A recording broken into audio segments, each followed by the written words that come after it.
5 FIBO world records.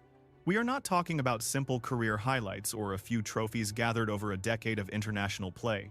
These were 5 distinct officially sanctioned FIA world benchmarks, shattered in a single night during the very first game Caitlin Clark ever played for the United States senior national team. Take a second to let that reality set in. Most elite athletes spend their entire lives grinding through youth systems and developmental ranks, fighting through endless qualifying rounds just to catch a glimpse of a senior national roster spot. The few who actually make the cut usually need a massive adjustment period to learn new systems, build chemistry, and decode complex defenses, all while carrying the immense pressure of representing their entire nation on the most prestigious stage in women's basketball. There is always a learning curve, a transition phase where even the most gifted player on the court has to navigate new waters. Clark did not look for her footing. She absolutely demolished the foundation. Yet, the response from the Team USA coaching staff was to minimize her impact, move her away from the ball, shuffle the rotation. They told every journalist at the podium that this was purely a team-centric program, emphasizing that everyone on the roster was a seasoned professional. They insisted that balancing minutes and spreading touches was the only way to build a winning culture. What you are about to see is the account of how that specific philosophy began to crack before completely imploding. It is the story of a leadership group that looked directly at historical evidence and chose to follow their own dogma instead. It features a player who never once vented her frustration publicly or dropped a single passive-aggressive hint to the media. She remained the ultimate professional on camera, even while the game tape revealed she was operating on a different level with every single possession. And most crucially, it is the tale of the fill-in coach who walked into the arena mid-tournament, evaluated the same data everyone else had been ignoring, and made one tactical shift that triggered a 55-point margin of victory. He then stood before the global media and explained exactly what had been failing before he took charge. This isn't some fan theory or a narrative built on social media trends. This is the raw truth of what happened behind the scenes during Team USA's FIA qualifying run. We explore the current impact on the game and why the shockwaves from that tournament are still rattling women's basketball globally. Let's dive in. When Clark first stepped onto the hardwood against Senegal, the atmosphere was already thick with tension. One group argued she had been systematically ignored and underused by the national program for way too long. The other side countered that the senior national team held a different standard entirely, claiming that roster spots were earned through years of international service and a proven history at the highest levels. They believed Clark still had to pay her dues before the organization would ever hand her the keys to the offense. What no one expected was for her to make both sides of that debate completely irrelevant in the span of one game. 5 FIA world records. Not just 5 decent stat lines or ranking high in a few categories. 5 official world records broken during a debut, while the entire global basketball community watched with a level of scrutiny unlike anything else in the sport. To understand the weight of this, you have to realize what FIA records actually represent. These aren't just numbers from a domestic league. These are the gold standards set over decades of international play by every top-tier women's program on the planet. The icons who held these records before Clark were the most celebrated legends the international game has ever seen.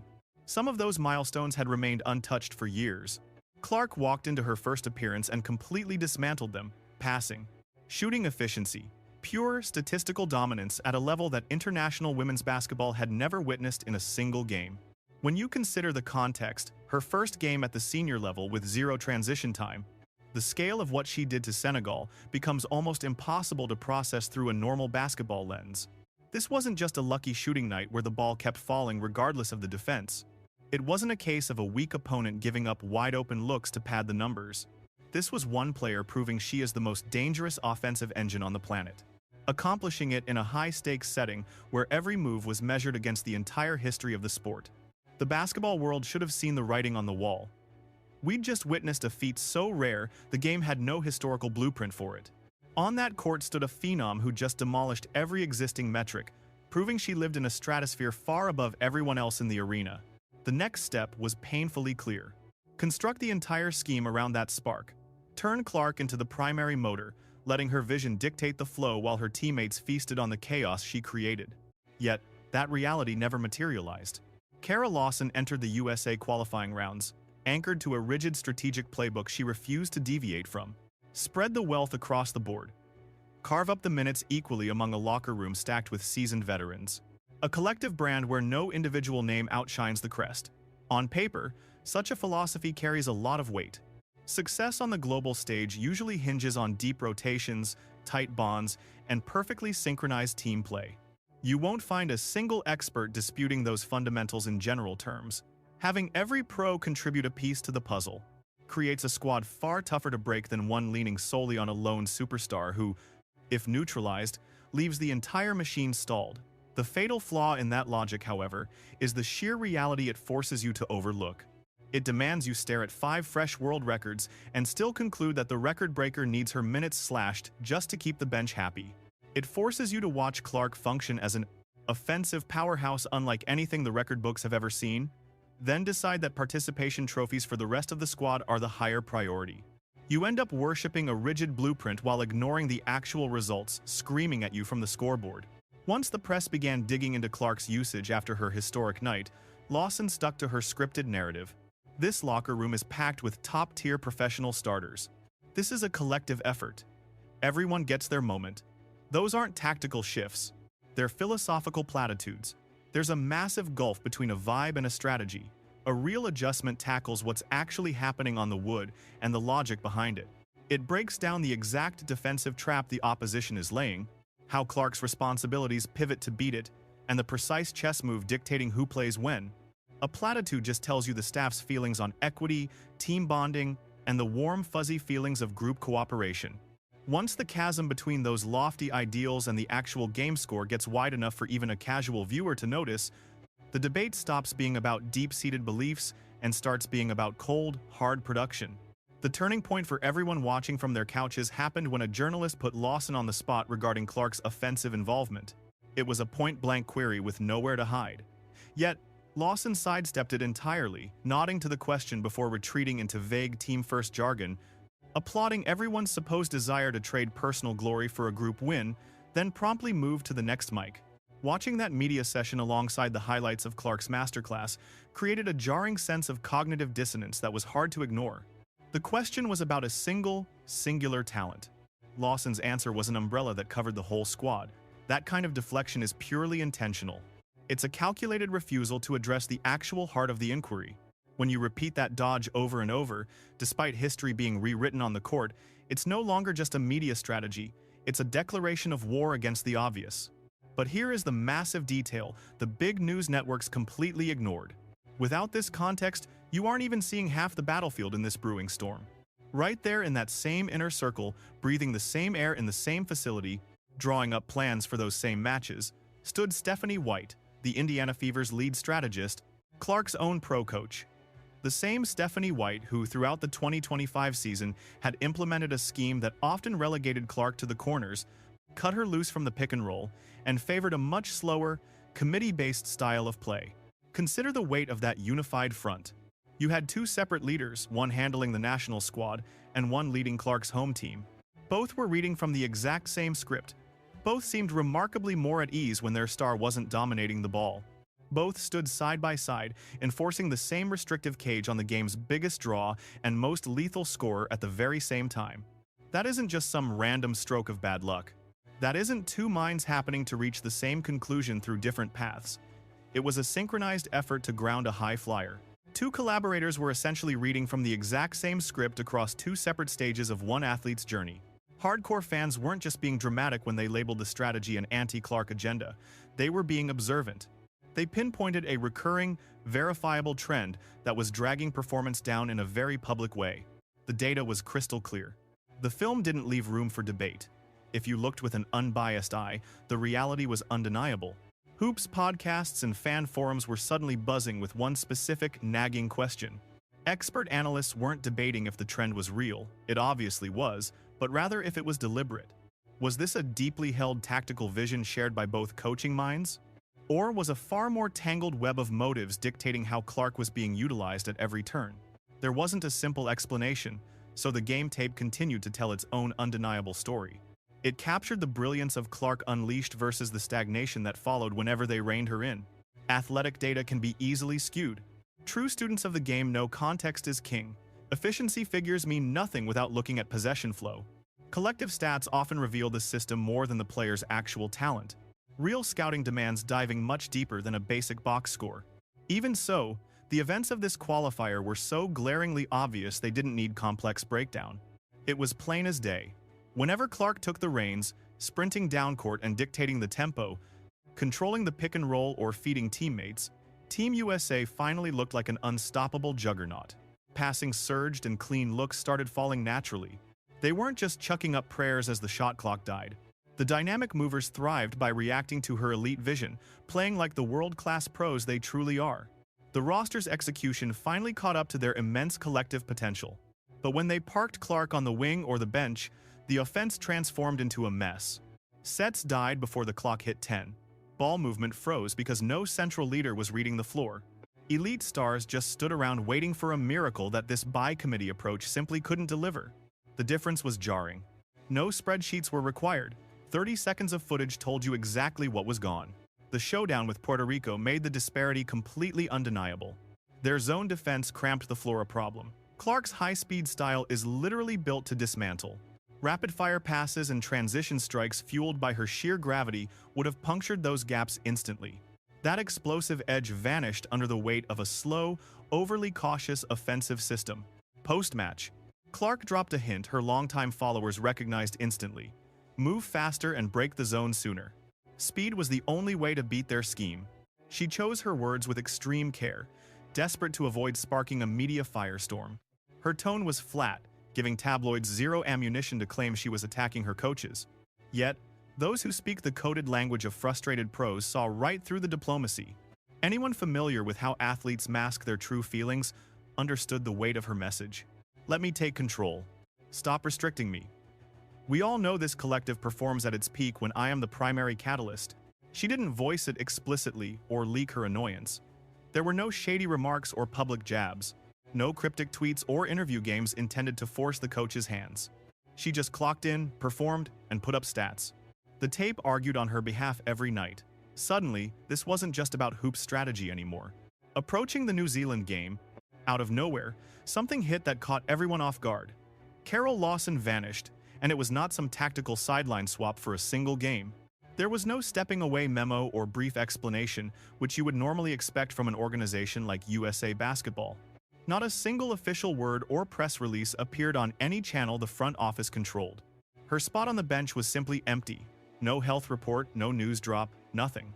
One afternoon, she is at the podium dodging bullets about Clark's role, throwing out vague philosophy answers that sparked more heat than light. Then suddenly, the head coach chair has a new occupant. Even now, the real story behind Lawson leaving that bracket remains locked in a vault. This radio silence is not just a neutral no comment. It is more than just keeping house business private. When every clipboard move is under a microscope by fans nationwide, people do not just shrug at a disappearance.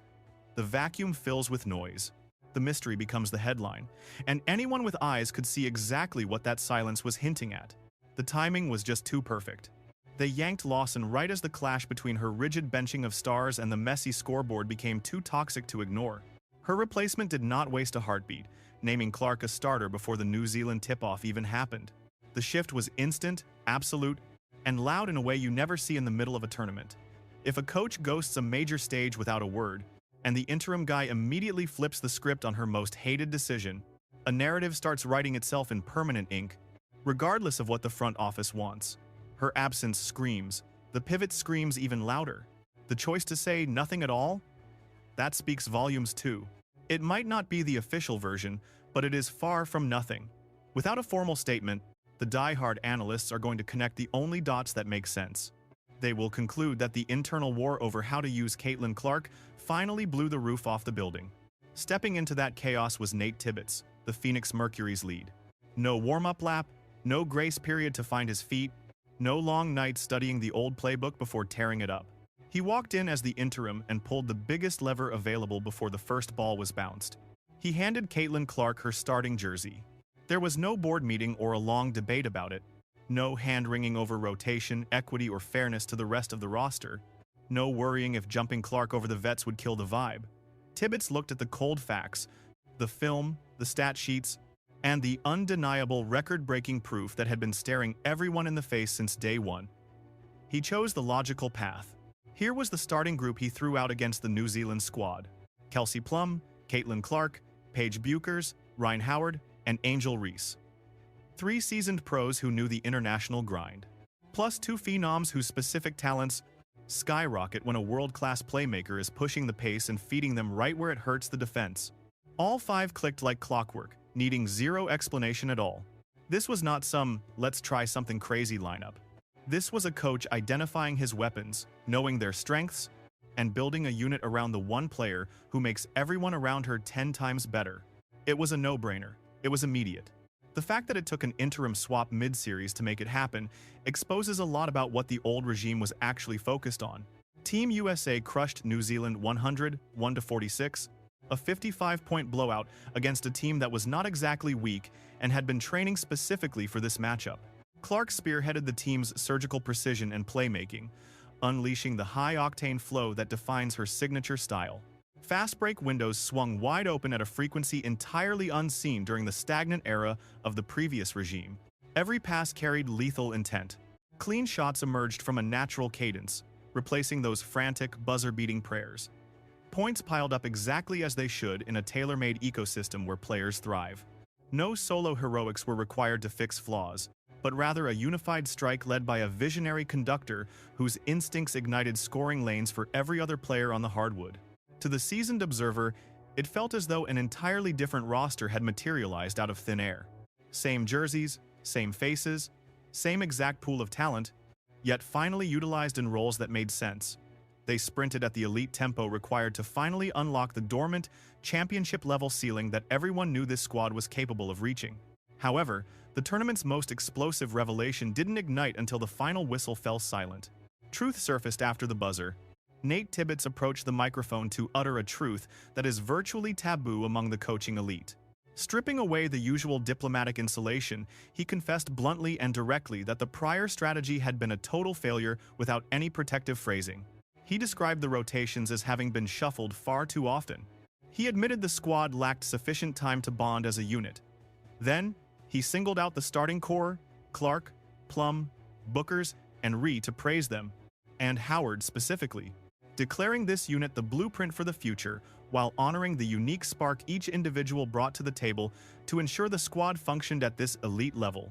Confronted with a query regarding Clark's starting status, Tibbitz refused to hide behind vague, generic team-first platitudes. He skipped the tired sermons about shared sacrifice or whether everyone on the team deserves their turn. Instead, he mapped out the tactical synergy, confirming the lethal advantage Clark provides when the engine is redlining. He delivered the verdict raw, refusing to cushion the blow or shelter fragile egos from the hard truth. He confessed on live television.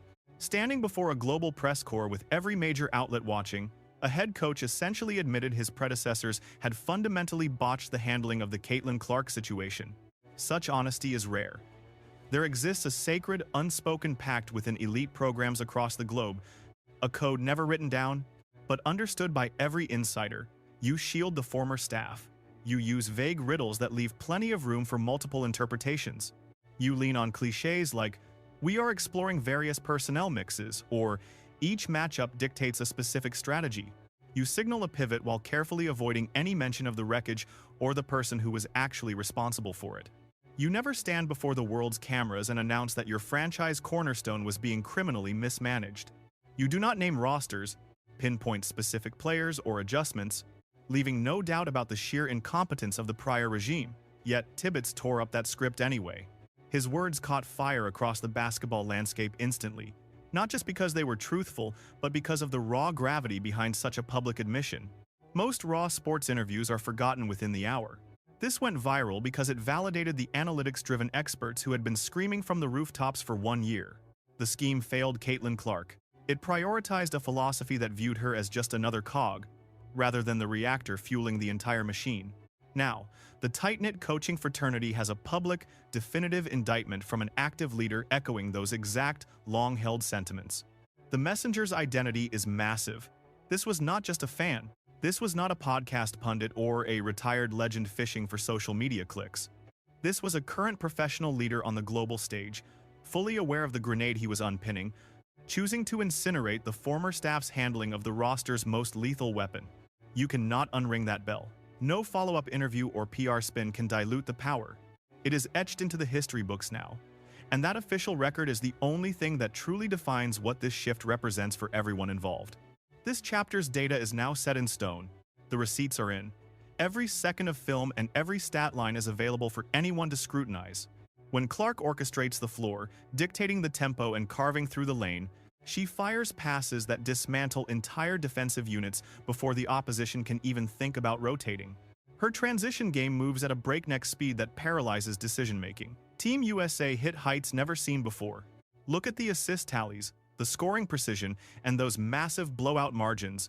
The sheer rhythm and firepower prove what happens when a team aligns perfectly with its cornerstone talent.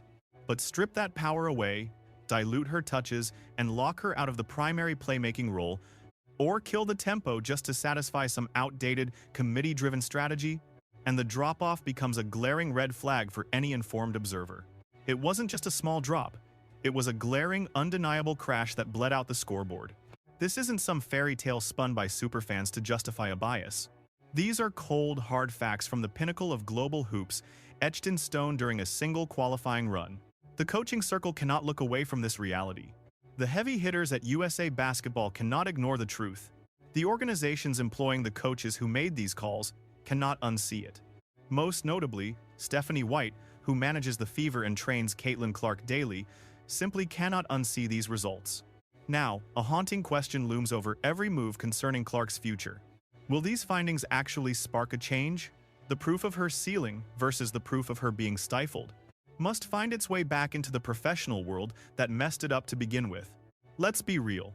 Indiana's current roster actually has all the tools for a title run. Aaliyah Boston proved herself in 2025 as the league's most dominant force in the paint. She commands the kind of defensive fear that changes the whole game. Opposing teams are forced to double-team her, leaving teammates wide open for easy looks. Plus, her scoring touch inside makes her an impossible threat to leave alone. That dominance, paired with the right strategy, clears the runway for Clark's perimeter magic.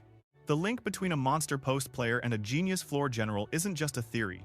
It is the absolute heartbeat of high-level modern basketball.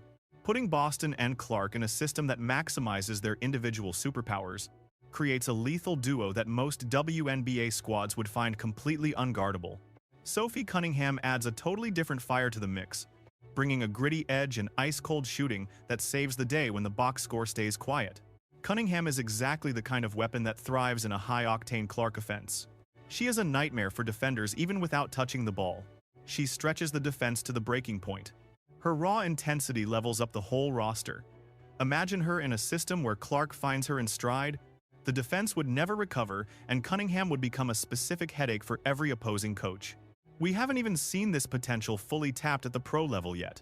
The massive gulf between Indiana's 2025 highlights and what's possible with this new tempo is a reality that the franchise can no longer afford to ignore. The debate has moved past the theoretical stage. Everything was just talk before that San Juan showdown. Critics called it speculation or scenarios about what might happen if the coaching philosophy shifted. But the answers are in. They are documented and permanent.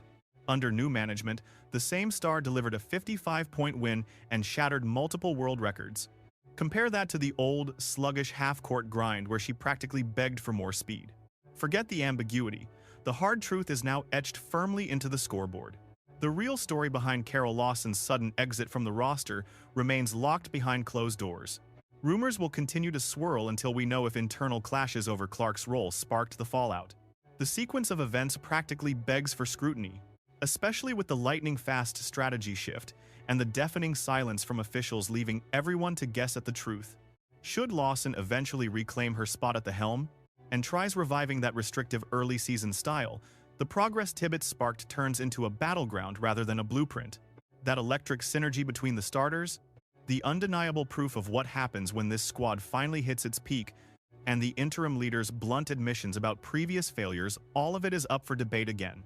Instead of a settled matter, it becomes a powder keg, exposing exactly where USA Basketball's true loyalties lie.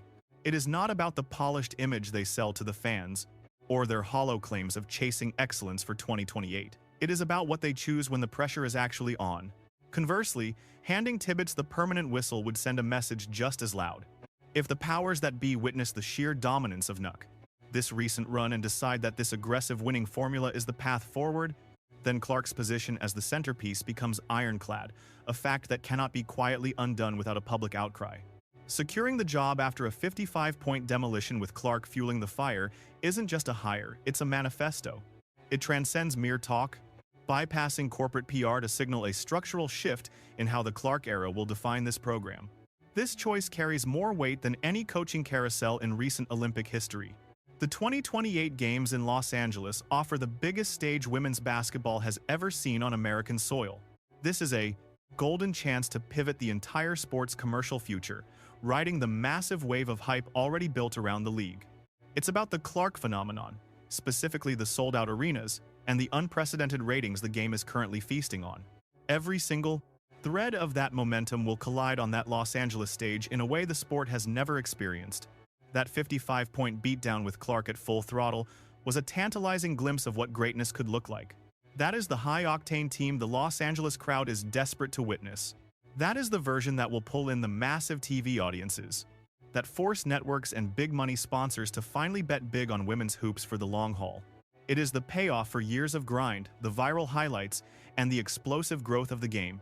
It is for the legion of new fans who followed Clark into the arena and stayed because the action lived up to the hype. But that future hinges entirely on making the right call about who stands on the sidelines. It is about empowering a leader who will build the roster around the glaring evidence we have all just seen.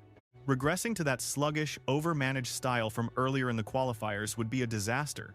Forcing equal shares and slow play while hiding behind team-first cliches and press conferences won't cut it anymore. Ignoring what the scoreboard tells us wouldn't just be a tactical blunder, it would be sabotaging the most vital moment in the history of the sport. The pressure is undeniable, the timing is flawless, and the proof of what actually wins games is sitting right there in the record books. What Tibbitz achieved against New Zealand is not some abstract coaching concept anymore. It is a cold, hard fact, a public milestone that stands as a permanent testament for anyone willing to look at the data. Put Clark in the driver's seat and this squad shatters every record in existence. Throttle her back, and the whole machine stalls. The numbers do not care about your traditional philosophies. You either adapt your strategy to the overwhelming evidence, or you choose to fail. Success in San Juan only materialized once the coach blocking progress finally vanished from the floor. Stephanie White continues mentoring Clark as the 2026 Indiana Fever campaign approaches. This upcoming cycle returns to the exact same leadership responsible for both the stagnation and the glory. We saw the corporate PR spin contrasted with the raw, unfiltered truth Tibbitz delivered without any hesitation. White was inside that arena. She saw the shift in strategy and heard Tibbitz's public testimony regarding the transition. The mystery is whether these findings will reshape the private training sessions within the Fever's own facility. Will the international metrics actually influence the daily coaching style and how each possession is truly executed? Does Clark's 2026 run reflect that explosive, record-shattering entrance against world-class competition? Will we witness that 55-point blowout again, or a return to rigid sets and cryptic coaching complaints? The answer remains a mystery, but the truth is coming soon. When it arrives, the San Juan experience will be the lens for every single critical evaluation.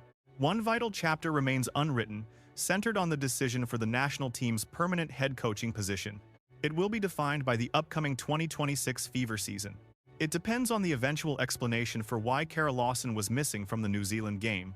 It will be shaped by the organizational path USA Basketball chooses before the Los Angeles Olympic torch is lit.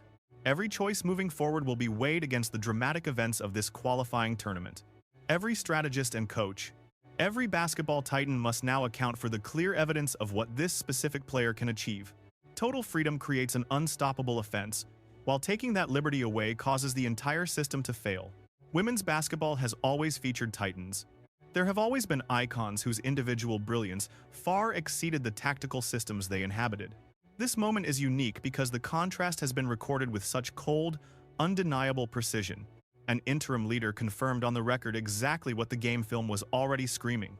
This drama unfolded globally, under the intense gaze of every major sports journalist and analyst in the building. You can spin stories and craft talking points. Coaches can use complex philosophies to avoid answering the most difficult and uncomfortable questions. Those options remain, but the data is permanent, and the footage is etched in history forever. That 55-point lead and 5 world records are now facts that cannot be ignored. Tibbitz's podium confession is now permanent. It is all part of the public record now, beyond the reach of any corporate damage control or messaging. The question of the future remains, but the evidence has been presented. It was delivered publicly in a way that the entire basketball world will remember. The next hire for the national team will reveal if the organization actually learned from the San Juan tapes. Pay close attention, because that announcement will carry weight far beyond just a simple coaching change.